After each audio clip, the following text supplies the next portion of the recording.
사도행전 16장 31절, 신약성경 216페이지.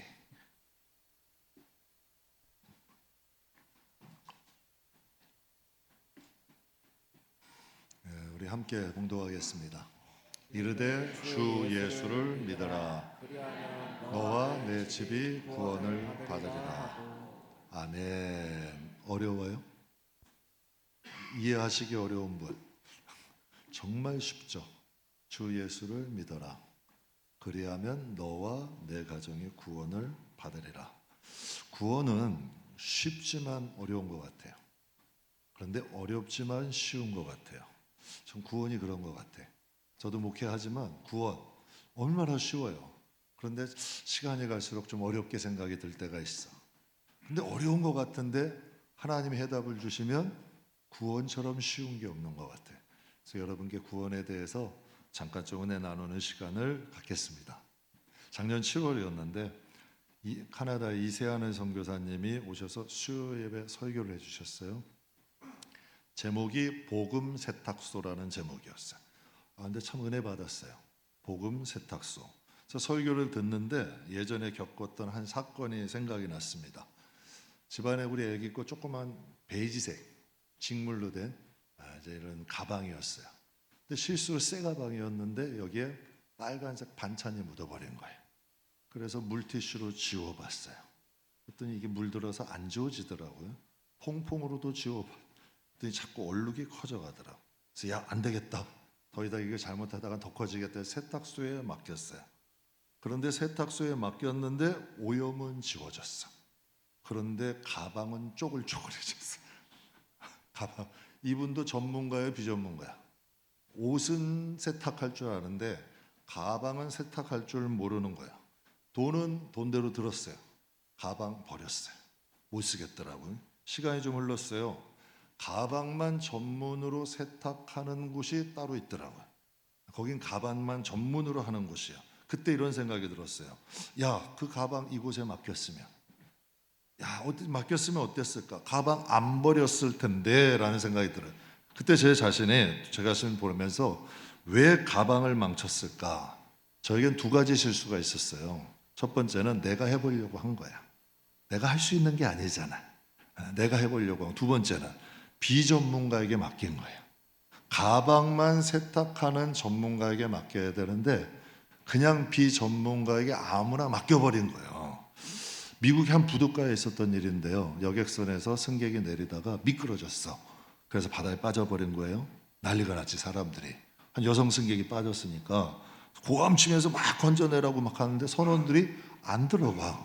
그냥 쳐다만 보고 있는 거예요. 그런데 여러분, 근데 여성 승객이 막 물에 들어갔다 나왔다 들어갔다 나왔다 하고 살려달라고 허부적거리고 난리가 빠졌어요. 난리가 난 거예요. 그래서 사람들이 막 빨리 가서 구해오라 그랬는데도 저 선원들이 요지부동이에요. 그냥 쳐다만 보고 있어. 가만히 쳐다만 보고 있는 거예요. 그런데 이 여인분이 이제 힘이 빠졌나 봐. 이제 그냥 힘이 빠졌는데 손을 들고 있다가 물에 서서히 잠겨지기 시작하더라고요. 그때 선원이 확 뛰어들더라고요. 뛰어들어가지고 그 여성 승객을 건져내온 거예요. 이 사람들에게 왜 진작 안 들어가냐고, 빨리 가서 구해줬으면 저 여성 승객 고생 안 하실 거 아니냐고 사람들이 막 뭐라 그런 거예요. 그때 선원이 이런 말을 하더래요. 사람이 물에 막 빠졌을 때 자기 힘으로 살려고 발버둥할 때는 아무리 힘센 장사가 들어가도 못 건진대. 자기가 가지고 있는 힘이 다 빠져야, 힘이 빠져서 이제 가라앉으려고 할 때 그때 들어가야 안전하게 구출할 수 있다는 거예요. 만약에 옆에 있는 아우성 친 사람들은 뭐예요? 비전문가들이야. 그 사람들이 원하는 대로 선원이 들어가서 그 여자를 건지려고, 그 여성 승객을 건지려고 했다면 둘 다 어떻게 됐을까? 둘 다 위험해질 수 있었던 거예요. 근데 이 선원은 전문가잖아. 주위에서 아무리 아우성을 쳐도 다 기다리는 거야. 여성의 힘이 다 빠져서 이때다 싶었을 때 들어가서 건져낸 거죠. 구원이라는 게 어떤 사람에게는 한없이 쉬워요. 저희 교인들 보면 구원이라는 게 어떤 사람에게는 한없이 쉬운데 어떤 사람에게는 정말 어려워.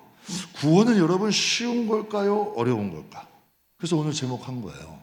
쉽지만 어려운 사람이 있고 어려운 거지만 쉬운 사람이 있다는 거예요. 그런데 이 쉽지만 어렵게 하는 사람의 특징은 뭐고, 사람이 구원받아 영생하는 건데, 이 엄청난 일 아니에요. 어려운 일인데 쉽게 가는 사람이 있는 거예요. 이 차이가 뭐냐, 이게 중요한 건데, 어렵게 하는 것은 사람이다. 분명히 구원은 하나님이 쉽게 주신 거예요. 주 예수를 믿어라. 그리하면 너와 내 가정이 구원을 받을 거야. 분명히 하나님은 쉽게 주셨는데 사람은 자꾸 어렵게 만들어. 분명히 여러분, 사람이 영생한데, 부활한데 엄청난 일 아니에요. 부활의 사건인데, 영생하는데, 참 여러분, 지금 의학이 이렇게 발달했어도 병원에서 이 의학 박사들이 피를 못 만든대요. 피는 인간이 만들 수가 없대. 이걸 왜 장기도 지금 만들 수 없어. 그 장기 이식도 하는 거 아니에요. 피도 못 만든다는 거예요. 마찬가지 아닐까요, 여러분? 이 영생이라는 구원이라는 이 어려운 것을 정말 쉽게 가는 사람이 있어. 이걸 쉽게 하는 분은 예수님이라는 거야.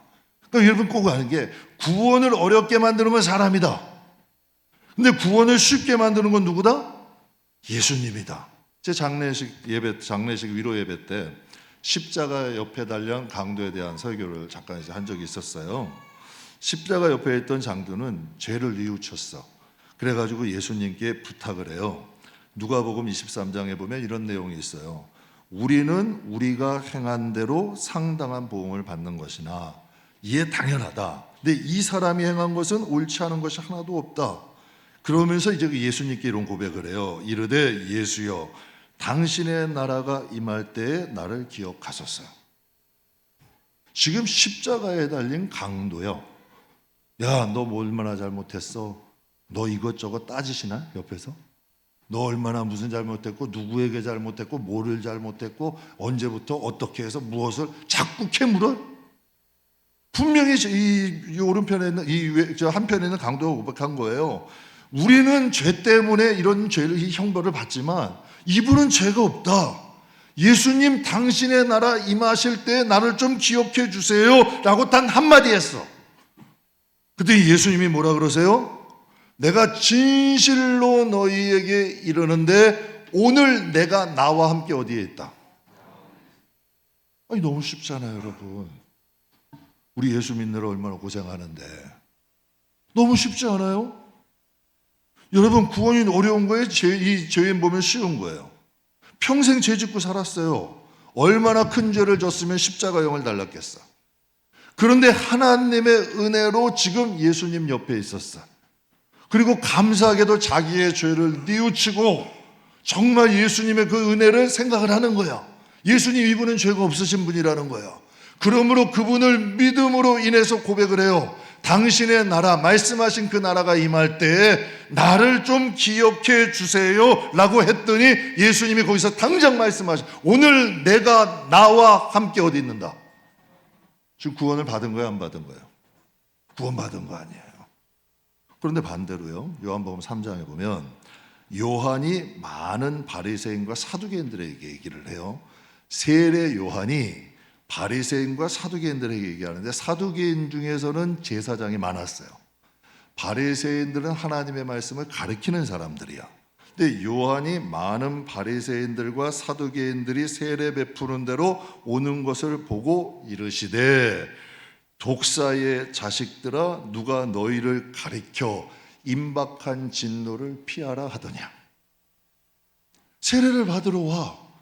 그런데 이제 예수님이 말씀하시는 거예요. 이제 세례 요한이 얘기하는 거예요. 독사의 자식들아, 누가 너희에게 임박한 이 진노를 피할 수 있다고 하더냐라고 얘기하는 거예요.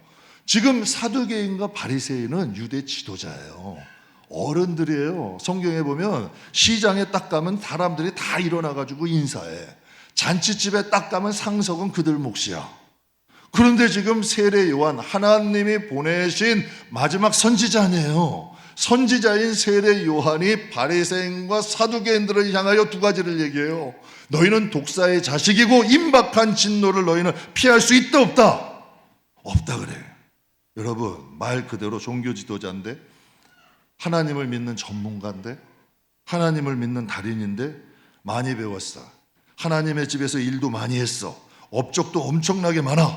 그런데 아직도 독사의 자식이요? 아직도 임박한 진노를 입까? 지금 십자가에 달린 여러분, 십자가 옆에 구원받은 강도는 아무것도 없잖아. 평생 죄 졌어. 또 운 좋게, 운은 아니, 하나님 은혜인 것 같아. 하나님 운은 아니고 취소 운은 하나님 은혜, 하나님 섭리로 예수님이 달리신 십자가 옆에 있었던 거야. 그런데 거기서 예수님을 믿은 거예요. 그래서 고백한 거 아니야. 당신의 나라 임할 때 나를 기억해 주세요. 그랬더니 예수님이 오늘 너와 나와 함께 어디에 있을 것이다? 낙원에 있을 것이다. 지금 이 강도에게 아무것도 없잖아. 여태까지 하나님 일한 게 있어? 직분이 있어?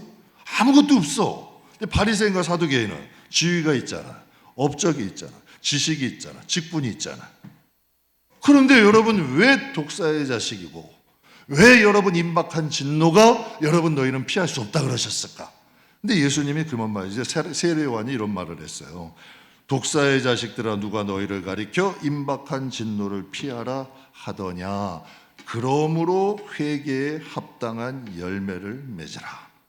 지금 예수님 옆에 있던 강도에게는 회개의 열매가 있었어. 나는 많은 죄를 져서 이 형벌을 받지만 지금 여기 계시는 이분은 아무 잘못이 없잖아. 그리고 하나님의 나라에 대한 말씀을 믿은 거예요. 그래서 여러분 고백하잖아, 신앙 고백을. 당신의 나라가 임할 때 나도 거기 있게 해 주세요. 그럼 여러분이 한번 여쭤볼게요. 여러분이 하나님 앞에 지었던 죄를 기억하세요? 그리고 하나님 나라가 장차 임할 것이라에 대한 믿음이 여러분에겐 있으세요? 지금 이 강도에겐 이 믿음이 있는 거예요, 없는 거예요? 회개에 대한 합당한 열매가? 근데 지금 이 바리새인과 사두개인들에게는 이 열매가 없다는 거예요. 열매라는 것은 구원의 조건이 아니에요. 이렇게 해야 구원받는다가 아니라 구원받은 자들에게 나타나는 증거라는 이야기예요. 지금 여러분 예수님이 여기 계셨고 양편의 강도가 있었어. 한편의 강도는 뭐라 그래요? 저 사람이나 우리나 똑같이 잘못한 거야. 그러니까 십자가 달린 거야. 그런데 여러분 한편에 있는 강도는 자신의 죄를 누이쳐. 그리고 하나님 나라를 바라봐.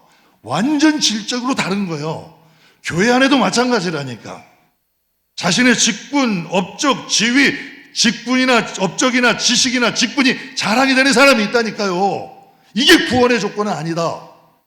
하나님이 원하시는 회개에 합당한 열매는 뭐냐는 얘기예요.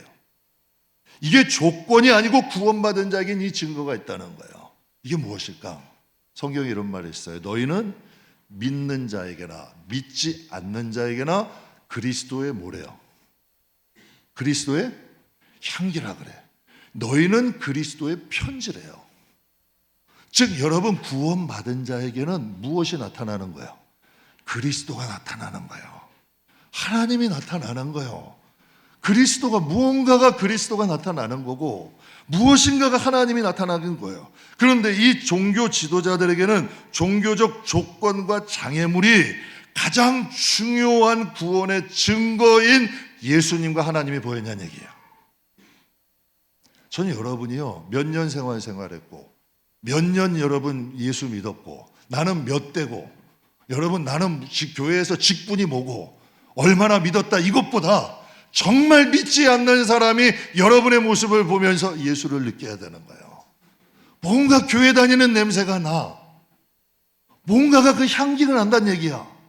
생선 냄새 맡은 비린내. 생선을 가렸어. 그냥 상자 두 개 딱 해서 상자 딱 해놓고 하나는 비린내 나는 생선 넣어놓고 하나는 향초 넣어놨어. 박스에는 가려 있어도 향초 넣어놓은 데는 향내가 나는 거예요. 비린내 나는 생선 넣으면 비린내 나는 거예요. 지금 하나님이 말씀하시는 거예요. 예수님이 그래서 제사장들과 바리새인 서기관들에게 너희는 회칠한 무덤이래. 하얗고 깨끗하지만 거기서는 뼈가 썩는 악취가 난다는 거예요. 그런데 지금 오른편에 있는 이 한쪽에 있는 강도는 분명 죄인이야. 여태까지 죄 졌어. 그런데 그의 입에서 뭐가 나와요? 이분은 죄가 없잖아. 우리는 마땅히 죄 졌잖아. 근데 그 마음이 어떻게 그런 고백이 나왔을까? 당신의 나라가 임할 때 사람이 죽기 직전이잖아. 한편 강도처럼 이 사람이나 나나 똑같지 뭐. 이 사람도 십자가 졌고 나도 졌고. 여러분, 이게 정상 아니에요? 그런데 그의 마음에서 이런 고백이 나와요. 당신의 나라가 임하실 때 누구를 기억해달라? 나를 기억해달라. 한평생 죄를 짓고도 낙원에 가요. 한평생 종교생활하고도 책망을 받아요. 구원이라는 건 내가 이룰 수 있는 걸까? 상급은 내가 쌓을 수 있습니다. 상급은 내가 쌓을 수 있지만 구원이라는 건 인간의 영역이 아니다. 하나님의 뭐다? 선물이다. 하나님이 주시는 선물이야. 그래서 예수님이 하시면 쉬운 거예요. 구원은 예수님이 오시면 구원받은 거잖아요. 예수님이 내 안에 오셨어. 그럼 구원 받은 거야, 안 받은 거야? 그런데 직분이나 업적이나 지식이나 뭐 여러 가지 모두 여러 가지 감투는 있어. 그런데 예수가 안 계셔. 그럼 이 직분이, 연조가, 지위가, 지식이 나를 구원하냐는 얘기야. 예수는 생명이잖아요, 여러분. 병원에 가면요, 의학적으로 이해가 안 되는 일들이 일어나요. 이 사람은 죽어야 될 사람이야. 우리 교회도 그런 분들이 몇 분 계세요. 이분은 벌써 천국 가셔야 될 분이야. 의학적으로는 세상 떠나야 될 분이야. 그런데 살아있어. 이분은 건강해, 멀쩡해. 의학적으로 이럴 이유가 없어. 그런데 생명이 떠나. 여러분, 의학적으로는 이 정리는 안 되지만 생명이 붙어 있으면 아무리 약하고 아무리 병이 많아도 살아. 제가 여기 신문에 한번 봤어요. 한 축구선수면 몸이 굉장히 건강한 거예요. 갑자기 운동장에서 뛰다가 쓰러졌어. 거기서 세상 떠났어요. 의학적으로 이게 어떻게 증명이 돼? 멀쩡하던데 생명이 붙어 있느냐 없느냐잖아. 그 사람이 건강하냐, 나이가 많냐, 성별이 뭐냐, 무엇이다, 이게 중요한 거예요? 생명이 있냐, 생명이 없느냐가 중요한 거예요. 구원이라는 건 예수가 여러분 안에 있냐는 거예요. 얼마나 믿었느냐, 여러분의 나이가 어떠냐, 여러분이 일을 많이 했냐, 이게 중요한 게 아니에요. 여러분 안에 예수가 있는데 어떻게 교만해요? 예수가 있는데 어떻게 탐욕에 욕심을 부려요? 어떻게 예수가 있는데 사람을 미워하고 분노하고 악한 마음으로 여러분 많은 거 정죄와 판단이 가능해? 이게 찔린다는 얘기야. 사람은 죄를 지을 수 있지만 예수가 있으면 돌이키게 돼. 달라지게 돼. 지금 성경이 이걸 말씀하시는 거예요. 예수가 계시면 구원은 쉽다. 그런데 인간이 이루려고 그러면 구원은 어떻다? 점점 어려워진다. 그래서 오늘 본문에 말씀하세요. 이르시되 주 예수를 믿어라. 그리하면 너와 내 가정이 어떻게 된다? 구원을 받는데요. 저는 이 은혜가 여러분의 영혼과 가정에 임하길 주의 이름으로 축복합니다. 저는 이 은혜를 맛본 사람이에요. 저도. 제 행동이 변한 건 하나도 없었어요. 제가 젊은 시절 방황할 때 행동이 변한 건 하나도 없었어요. 여전히 부모님께도 독색이고, 여전히 여러분 더 이상 묻지 마세요. 하여튼 좋지는 않았어. 그런데 갑자기 이 마음에 교회 가야 살겠는 거야. 가야 살겠는 거야. 그러니 여러분 그 밤에도 그냥 자원해서 쫓아가게 되더라고. 변한 건 없어. 그런데 그 생명이 조금씩 변화되는 길로 인도하더라고. 그 생명이 중요한 거예요. 그 예수의 생명이 우리와 함께 할 때 하나님의 역사들이 일어나는 줄 믿습니다. 그러니까 십자가 옆 강도도 처음 예수 믿었고 간수장도 처음 예수 믿었어요. 근데 이상하게 예수를 오래 믿으면 자꾸 연조나 직분이나 행위를 믿음을 대신하려고 그래. 이걸 대신하려고 그런단 말이에요. 근데 어떤 분들은 또 세상 분들도 그러니까 세상에 이제 믿지 않는 사람들이 교회 나오세요, 예수 믿으세요 그러면 술 끊으면 갈게요. 아유, 시간이 좀 나면 갈게요. 아유, 나 같은 죄인이 어떻게 교회를 가요? 여러분, 이걸 누가 만들어 놓은 거예요? 술을 먹으니까 교회 가야지. 죄를 많으니까 교회 가야지. 시간 없이 바쁘니까 그래도 시간 만들어서 가야지. 이게 정상 아니에요. 교회도 마찬가지잖아. 그 무엇보다 직분 중요하죠. 연조 중요하죠. 여러분, 여러 가지 행위와 일 중요하죠. 그러나 그것보다 먼저 뭐다? 예수가 중요한 거잖아요. 이게 예수가 그 위에 있어야 되는 게 맞잖아요. 그래서 마태복음에 이런 말씀이 있어요. 마태복음 18장 3절 같이 한번 읽겠습니다. 이러시되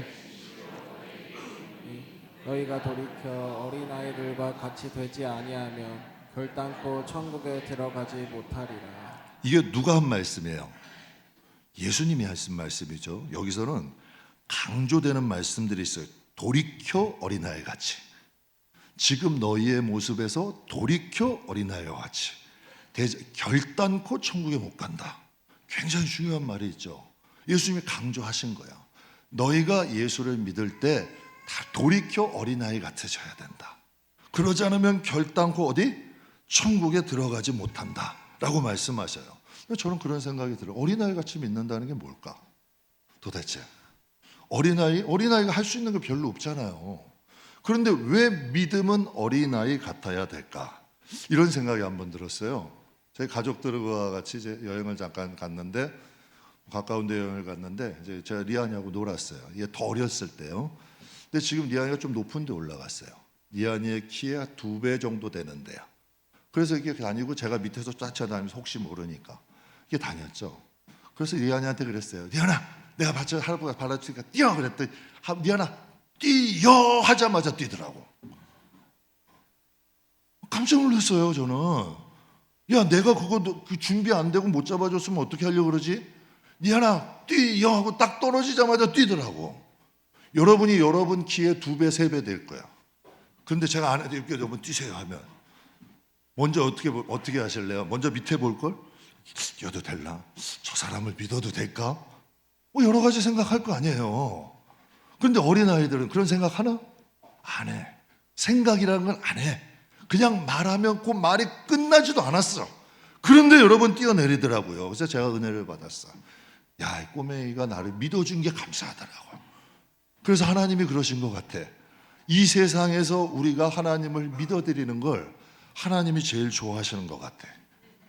그래서 그런 생각, 이게 진짜 어린아이 같은 믿음 아닐까. 예수님이 무리를 걸어오셨어요. 베드로가 확실히 믿음이 좋아. 베드로는 예수님이 걸어오라고 하면 저도 걸을 수 있습니다. 그래, 걸어와. 걸었어요, 못 걸었어요? 걸었어. 진짜 바다에 뛰어들었어요. 여러분이라면 하실 수 있을 것 같아요? 쉬운 일 아니라니까. 진짜 뛰어들었어요. 그래서 바다를 걸어갔어. 그런데 바람이 불어. 바람이 분다는 건 무슨 뜻이냐면 파도가 친다는 거예요. 갑자기 물결이 치기 시작한 거예요. 그랬더니 자기가 믿었던 예수님보다 이제 뭐가 보이기 시작하는 거예요? 파도가 보이기 시작하는 거예요. 그러니 예수님보다 파도가 보이기 시작하니 이 베드로는 점점 물에 빠지기 시작한 거예요. 그때 예수님께서 마태복음 14장에 베드로에게 이런 말씀을 하세요. 예수께서 즉시 손을 내밀어 그를 붙잡으시며 이르시되 믿음이 작은 자여. 왜? 뭐 했느냐? 예수님 우리 지키셔요. 손 내밀어 주신다니까. 건져 주셔. 그러나 중요한 게 있잖아. 예수님을 믿어드리면 얼마나 좋겠냐는 얘기예요. 제 목회하면서 제일 안타까운 것 중에 뭐냐면 하나가 교회에서 신앙생활에 우리를 교회에서나 신앙생활하는 데 있어서 우리를 구원하신 예수님에 대한 믿음이 점점 사라지는 거예요. 내가 할 수 있을 때, 내가 하고 싶은 것, 내가 할 수 있는 여건, 이게 나쁘다는 게 오버하시라는 거 아니야. 무리하시라는 거 절대 아니야. 그런데 여러분께 드리고 싶은 말씀은 하나님이 원하시는 일을 하시라는 얘기야. 하나님이 원하지 않는데 내 체면 때문에 이만큼 하실 필요 없어요. 하나님이 원하시는 것, 하나님이 원하시는 방법으로 하나님의 뜻대로 믿자는 거예요. 이게 중요한 거 아니에요. 그런데 여러분 교회 생활에, 신앙 생활에 하나님의 뜻보다, 하나님의 믿음보다 내 체면 때문에, 내 난 때문에, 내 직분 때문에 그래도 적어도 내가 이 정도 사는데 이게 아니란 얘기예요. 하나님이 우리에게 원하시는 것은 하나님을 향한 순수한 믿음이에요. 저는 그렇게 생각해요. 교회가 예수님에 대한 순수한 믿음을 잃어버리면 구원하는 능력을 잃어버린 껍데기만 남는다. 예수님을 향한 순수한 믿음을 잊어버리면 교회는 세상이 할 수 있는 일만큼만 하는 거예요. 저는 그렇게 생각해요. 교회는 세상이 다 돼. 야, 이거 뭐 진짜 좋은 일이고 뭐 풍성해지고 좋은 방법이야. 그래도 교회는 하나님이 아니라면 포기할 줄 알아야 돼. 세상은 다 아니래. 할 수 없대. 힘들대. 그래도 하나님 뜻이라면 교회는 갈 줄 알아야 돼. 이게 교회 아니에요? 이게 하나님이 원하시는 교회잖아요. 근데 참 예수를 오래 믿으면 연조가 믿음을 대신하는 경우도 있고요. 직분이 믿음을 대신하는 경우도 있고 행위가 믿음을 대신하는 경우도 있어요. 근데 오늘 본문을 통해서 하나님은 이렇게 말씀하세요. 이르시되 주 예수를 믿어라. 그리하면 너와 내 가정이 어떻게 된다? 구원을 받는다. 십자가 옆 강도도 구원받았고 간수장도 그 가족도 구원을 받았어요. 구원은 절대 어려운 거 아니에요. 구원은 예수님 때문에 쉬워졌어요. 당시에 많은 제사장들이나 바리새인 서기관들이 어렵게 만들었어요. 자신들은 손가락 하나 까딱 안 하면서 성도들에게 무거운 짐 져줬어요. 그리고 여러분 막 성도들에게 있는 티를 어떻게 하든지 빼내려고 여러분 혈안이 돼서 여러 가지 여러분 장애물들을 많이 만들었어. 그때 하나님께서 아니다 싶으셔서 예수님 보내신 거예요. 그래서 예수님이 뭐라 그래서 내가 길이고 내가 진리고 내가 생명이다라고 말씀을 하신 거예요. 교회 다 중요하죠. 직분도 중요하고 일도 중요하고 다 중요합니다. 그러나 교회의 주축과 반석은 뭐다? 예수다. 교회는 구원할 수 있는 능력을 잃어버리면 안 돼요. 제가 이 말을 안 하려고 그랬는데 요즘 이제 교회가 이제 하나님이 성도들도 많이 보내주시고 붙여주시면 주위에서 간혹 그런 사람들이 많이 있어요. 안 목사님 건물 져야 되는 거 아니에요? 건물 지면 사람들이 더 많이 올라올 거예요. 이렇게 사람들이 몰려올 때 빨리 땅 사서 건물 지세요. 그러면 성도들이 더 많아질 거예요. 가만히 들어보니까 이게 무슨 떴다방 장사꾼도 아니고 교회 장사하는 곳 아니잖아. 교회는 장사하는 곳 아니잖아요. 교회는 영혼들 구원하는 곳이잖아. 예. 여러분 저도 모르는 거 아니에요. 건물 저러면 더 많이 올 수 있겠지. 근데 제가 어떤 분이 생각하시더라. 그런 말씀 하시더라. 목사님 빨리 일단 상가부터 벗어나세요. 사람들은 상가교회 하면 인식이 안 좋아요. 근데 저는 그래서 진짜 솔직히 그런 마음 주시더라고요. 저는 이게 좋아요. 건물 때문에 사람 많아서 상가 때문에 못 올 성도라면 정말 여러분 신앙생활에 대한 게 목적은 아니잖아. 일단 한 번은 걸러주시잖아 하나님이. 진짜 신앙의 목적이 있는 분. 그래서 우리 교회 같은 경우는 다 한 바퀴 도시고 오시는 경우들이 여러분은 아닌데 여러분은 아닌데 이제 그런 분들이 좀 많이 계시더라. 이런 말씀을 드려요. 저는 우리 교회가 구원이라는 본질을 잃어버리지 않았으면 좋겠어요. 여러분 자녀들 잘 됐으면 좋겠습니다. 좋은 직장 가시고 좋은 학교도 가시고 가족들이 여러분 좀 더 넓은 집에서 풍요롭게 나쁘지 않습니다. 그러나 구원을 잃어버리고 다른 것이 온다면 나중에 이것으로 인하여서 마음 통해하실 수도 있다. 정말 성도라면 핵심이 뭐냐? 구원이 돼야지. 교회가 여러분 지향할 바도 구원이 돼야 된다. 그러면 정말 쉬워집니다. 제가 젊을 때 저 같은 경우는 계획형 인간이에요. 계획해야 움직이는 사람이야. 그런데 그 계획대로 되는 것들은 있어요. 그런데 딱 그 계획까지야. 딱 계획까지더라고요. 그것도 되는 것도 더 오히려 많지 않아. 계획한 대로 되는 게 열이면 하나, 두 개 정도야. 그리고 또 계획한 대로 되면 계획 안에서만 이루어져. 그런데 성경에 보면 자꾸 하나님께 맡기래요. 하나님은 내가 원하는 길로 잘 인도 안 하시더라고. 근데 진짜 하나님께 맡기니까요. 이런 일들이 벌어지더라고. 내가 계획한 이상의 일들이 일어나더라고. 그래서 저는 이 말씀이 제일 저에게 시험이 되는 말씀이야. 그 나라와 그 일을 먼저 구해라. 그러면 너희 무엇을 먹을까 입을까 내가 다 해줄게. 여러분 이 말씀 믿는 분들 과연 얼마나 되세요? 실질적으로. 근데 정말 하나님이 그 나라와 그 일을 구하면 하나님이 책임져 주실까? 주셨을까요? 안 주셨을까?